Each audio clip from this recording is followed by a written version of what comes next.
Ruoergai County has recently kicked off its spring plowing.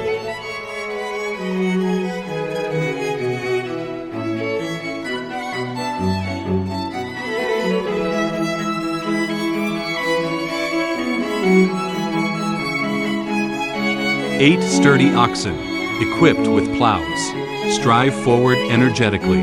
Villagers break up soil clods, and with each plow, they turn over the soil, sowing the hope of a bumper harvest.